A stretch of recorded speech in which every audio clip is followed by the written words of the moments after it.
Hello everyone and welcome to Good Deeds. I'm your host Keith Erickson. Again, our guest today is Norfolk County Register of Deeds Bill O'Donnell. Of course, Bill joins us every quarter here to talk a little bit about what's going on down there and everything else. So we just want to welcome Bill to the Beat Camp studios here at Braintree High School. Bill, welcome once again. We're getting deeper into the season and just wanted to say hi real quick right off the bat. Well, hello Keith and hello to everyone out there in Braintree. And again, thanks to Beat Camp for putting this on and bringing a little bit about the Registry of Deeds and arm of government many people don't know much about, and bringing it out to the people of Braintree. What are we talking about? Let's talk like some nuts and bolts here. You got a couple new things, a couple new programs going on right now. I know you wanted to mention the food drive and the Toys for Tots. So let's get the good stuff out of the way now that we're heading into the holiday season. I know we run this show a little bit longer than most, but I just wanted to get that out there and let people know what's going on. Sure, and that's probably the most important thing to get through. We should be thinking of others, especially as the holiday seasons are approaching.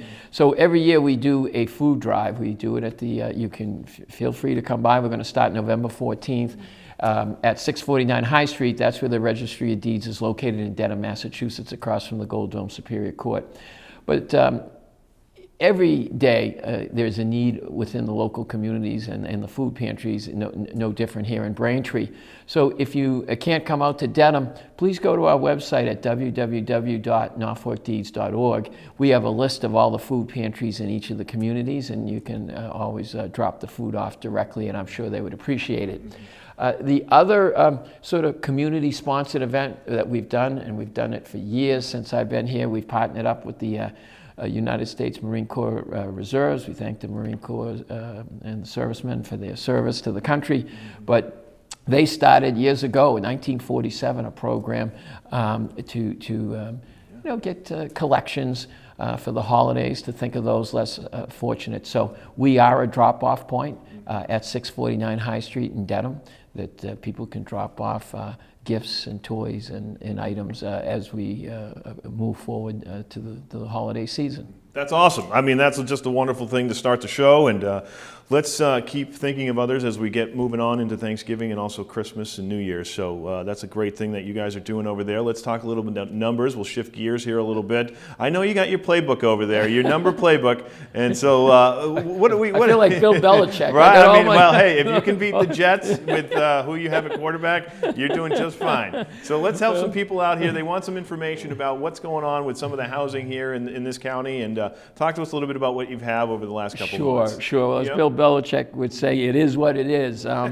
There are global and national factors that affect what takes place in the local economy. So we've seen interest rates that have risen, and they've risen to combat inflation, and it has an effect. And the rise in interest rates have had an impact at so many levels here in Norfolk County. First of all, document volume. The total documents recorded, and again, this is a quarterly. The quarter is July, August, and September of 2022 that we just finished up versus 2021. Well, in 2021, the total documents recorded were 48,341. That's down this quarter to 32,496. That's a drop of almost 16,000 documents, or negative 33%. And Braintree mirrored that. Braintree's total document volume was 2,384 in the quarter of 2021. And in the third quarter of 2022, it's 1,356, or down 1,028 documents, or down 43%.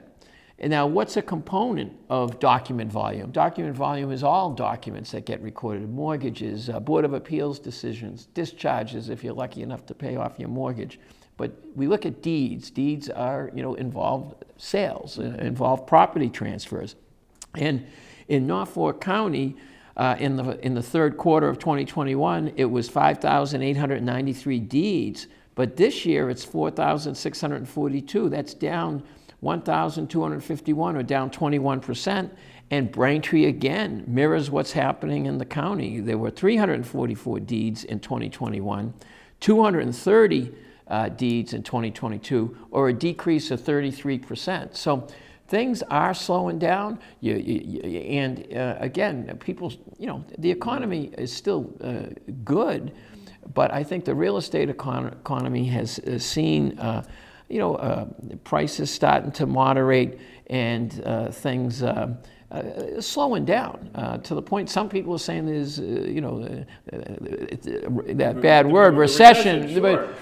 But certainly in the housing market, at least even in Norfolk County, still vibrant. We're still vibrant compared to, say, other areas of nationally where things have really dropped off. But why did it happen? Well, one of the reasons is clearly the rates. It wasn't too long ago that you could get an interest rate of 2.5 or 2.75, and now they're at 6%, 7%. So how does that impact what goes on? Well, first of all, it makes people less likely to refinance. I think it scares people a little bit, doesn't it? Well, on the refinancing, it's sure. Most people probably already refinanced when the rates were lower. But you make a good point, Keith. I think it scares off people as far as on the demand side, as far as buying. Because think about it. If you have to borrow, and prices are still high. I mean, the average sale price, even with this diminished economy. Again, residential and commercial in Braintree was $758,000. Again, we track commercial, and it gets skewed a little with the commercial. Sure. But if you're borrowing, say, $600,000, it's a little different borrowing $600,000 at 2.75 versus $600,000 at 7%. So it's extra costs, and I think it is, like you say, scaring people out of the market. And we see it with the mortgages. In 2021, we had 10,869 mortgages recorded in the third quarter of 2021 versus 5,567. That's down 5,302, or down 49%. That's countywide. And Braintree, again, mirrors this. 549 mortgages in 2021, 266 in 2022, down 283, or down 52%. So, we still have big prices. There was a big sale in Quincy, an $18 million sale. But overall, I think we're seeing things go down. I know stats can be boring, but I was looking Sometimes at they tell the story, Yeah. and these stats. I pulled out a thing on Axios Boston where they said home prices in Boston are coming down as mortgage rates curb demand, and you can kind of see that with the numbers. And then there's an economist, Elliot Eisenberg, that puts out some information, and he says that with 30-year mortgage rates steadily climbing, and now at 7%, it's unsurprising that the housing market index that they monitor fell to 38 in October, the 10th straight monthly decline. And outside of COVID, it was the worst since 2012. First-time mortgage applications are down 38.3%. Refinances are down 85.9%. And single-family starts are off 18.5%. So a lot is happening, and it's really happening because of, I think, the interest rates going up. One thing where Braintree did beat the county, so to speak, is notices to foreclose. They actually went down. There were only 4 in Braintree, but those are 4 people that are struggling. But it actually went down. Whereas in Norfolk County, the total number of foreclosures went up from 30 in 2021 to 91. That's a 61 increase, or 203%. Okay. Now, what I would tell people, go to our website at www.norfolkdeeds.org, because we've partnered up with NeighborWorks Housing Solution. These are nonprofit groups that give people counseling if you're facing foreclosure. Quincy Community Action Program, even though it says Quincy, they've committed to help everybody around the 28 communities in Norfolk County. And the AG's office. So we have links on our website. I think that's an important thing to point out, that to see a spike in notices to foreclose, and you might say, what's the significance of that? That's the first step in a foreclosure process. What we've done at the Registry, when foreclosures really got going back in 2007, we partnered up with those nonprofit groups, and we started tracking notices to foreclose, just trying to get them help. Because the only involvement we have at the Registry is by law, the notices to foreclose when a lender is foreclosing on you as a homeowner. they have to file a notice to foreclose. They file an action in court, and the court makes them file a notice at the Registry of Deeds. That's the Registry of Deeds' only involvement. But what we try to do is use that as a trigger to try to get some of these people help. So that's awesome. Reach out, reach out, and don't wait till your house is being sold, because sometimes people struggle with a job or sickness, and you can get some counseling maybe to get yourself through it. But it's a legal process. You should avail yourself of some help, and these nonprofit groups try to help people get through a very tough process. I know some real estate people, and you are watching Good Deeds here, where I'm Keith Erickson. This is Bill O'Donnell, the Register of Deeds, BC Law graduate. Want to just throw that in there.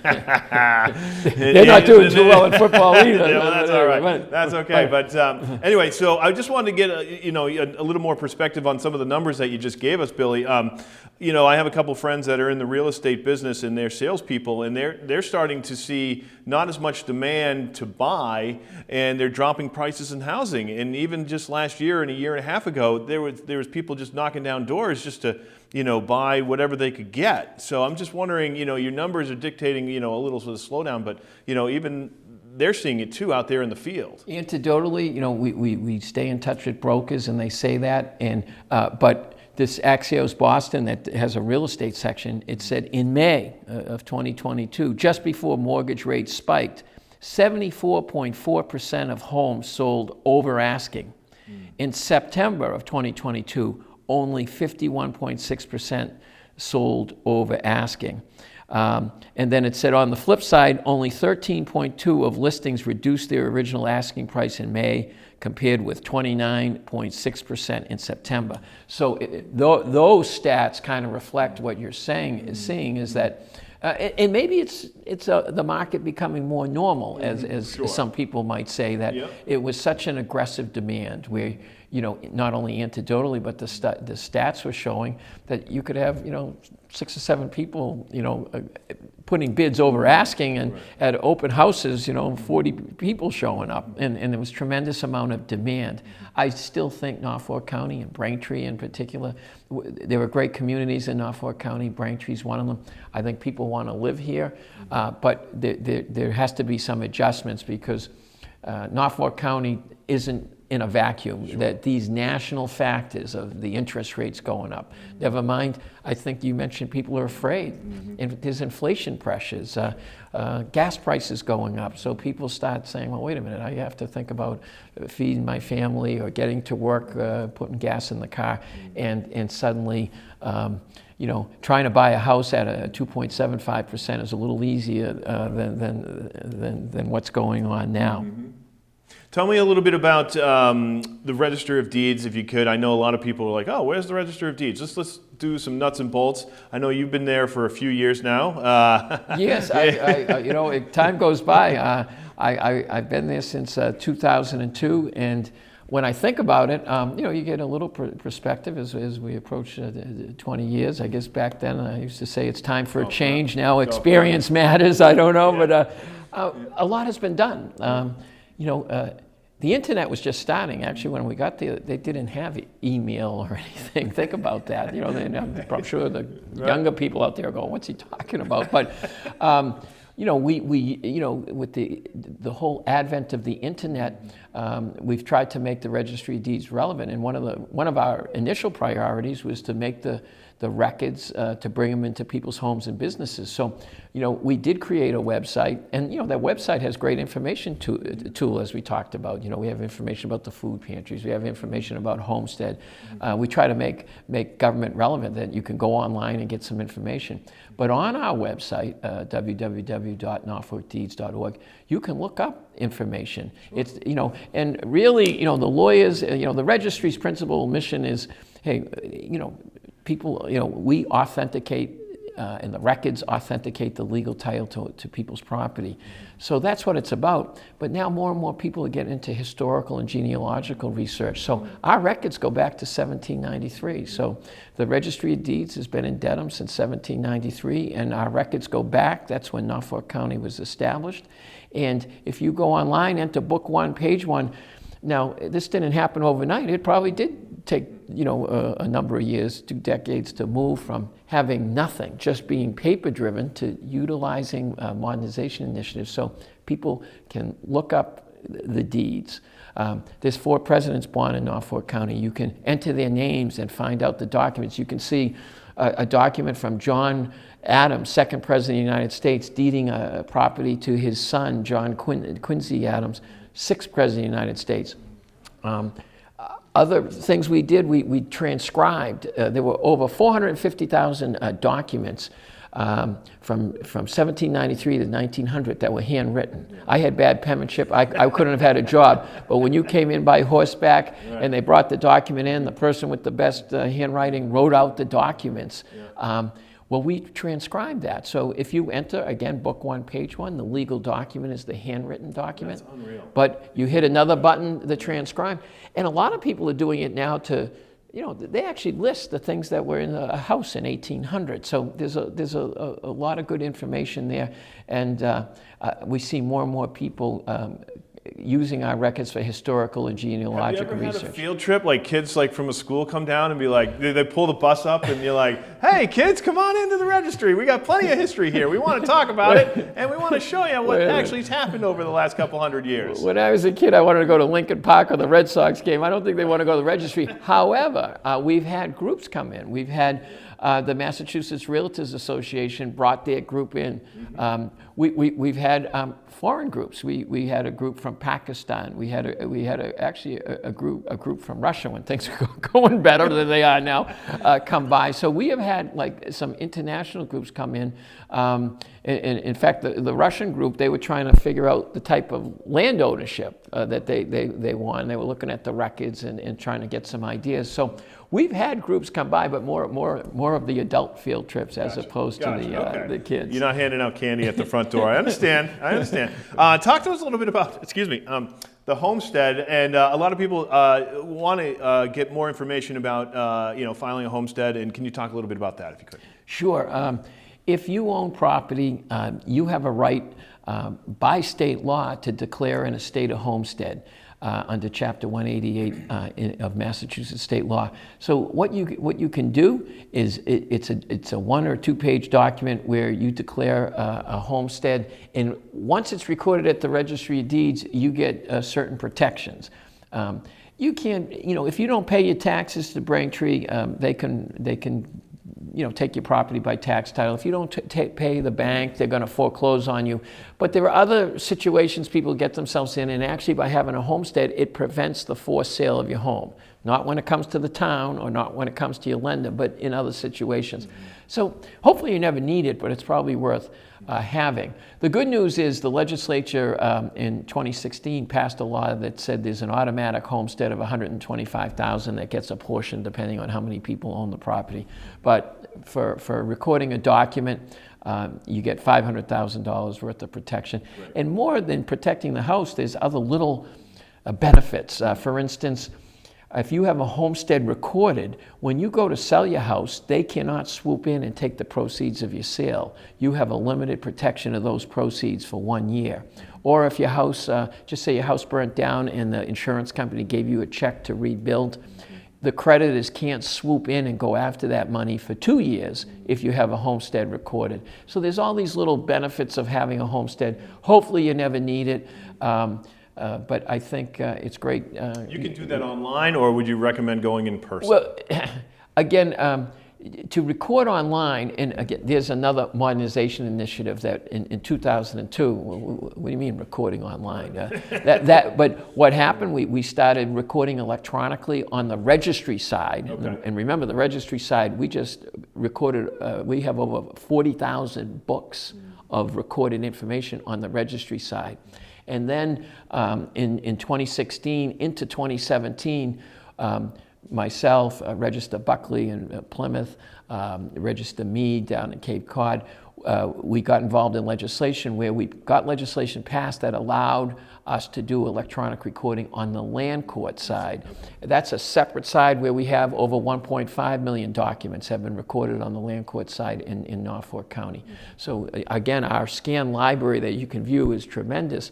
But electronic recording, that you have to be an attorney or a bank. You have to sign up. You have to get vetted. Not anyone can just record electronically, as you can imagine, with the frauds and things that go on. So if you have an attorney, you could execute the homestead, and then they can transmit it electronically or online, as you say. If not, we have a customer service center at 649 High Street. You can come in. A lot of times we've been getting out now on the trail, and we're out at senior centers or talking to groups, and we bring our computers and we can look up your deed. That's all it needs on the homestead is how do you own the property. You get the deed reference, and then it has to be notarized. You can either come to 649 High Street. We have notaries, and it can be taken care of then. With the filing fee, which is relatively modest, of $35, or look for us out in the community, and we can do it. Or if you have an attorney, go to the attorney and speak to them. Excuse me. You are watching Good Deeds right here at BCAM TV studios, right here on the campus of Braintree High School. I'm Keith Erickson. This is Bill O'Donnell over here to my right. Bill, talk to us a little bit about if I inherited property. Can you talk to us a little bit about that process and how the registry gets involved in that? Well, inheritance, we're Good Deeds. So when I see the registers of probate, it was Pat McDermott. Now it's Colleen Brierly. If you were at groups, I'm like, remember, I'm register of Good Deeds. Good things happen at the registry. You're buying a house, you're paying off a mortgage. You're refinancing because your kids are going to college. Yeah. Probate, it's you're either getting divorced, you're passing away. Not good things happen there. If you inherit land.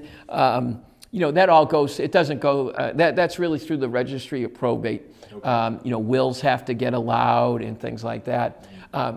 Where it does tie into real estate, it's kind of interesting, is sometimes people who inherit property, you can't find it on the records at the registry because sometimes people just do it at the probate and then they which is legal. Other attorneys would say, well, you probably should get the executor to get the deed so it gets recorded and there's something there. So sometimes the title examiners would tell me stories, or attorneys, that they would have to go looking, at the probate records, and the will was allowed, and those people own it. So and then, of course, if they were selling it, you would reference the will. So that's the only kind of a little tricky thing that happens intersecting with the registry is that sometimes people look it up. Well, they inherited under the will, but they just never got the paperwork quite. As I say, some attorneys would want to make sure there's a deed recorded, even coming out of the estate. But technically, you got to go back to the probate court to show you have title. So, anything when you're inheriting property, again, that's a complex thing. You may want to get counsel, or we have one of the oldest bar associations. I'm proud to be a member in the United States, the Bar Association in Norfolk County, and they have a lawyer referral service. Okay, great. But yes, inheritances. That's over at the Registry of Probate. Okay, very good. Talk to us a little bit about if you wanted to actually take somebody off your deed or add somebody to a deed. Can you do that down there? Yes. Again, I would still recommend getting an attorney. I always I worked as the assistant district attorney. It was great having public service, but best job I ever had. I used to tell former district attorney Delahunt, but that I went into the private sector. A good thing with 3 children and colleges and things like that. So I would recommend going to an attorney if you want to add or take people off. I mean, I always tell people I'm not very handy, so if I have plumbing problems and I try to do it myself, I'm going to cause some mistakes. So if you have legal problems, you might want to get some advice. For instance, some people say, I just want to add my son to the deed, or daughter. Add your child to the deed. Okay, and people do it. Sometimes they call that the poor person's estate planning. They just want to, if something happens to me, it goes there. Right. But then suddenly, maybe your son has some issues where suddenly his problems become your problems because now he's on the deed. There's an asset, so maybe he, you got to watch out for things like that. Yeah. There's also tax consequences.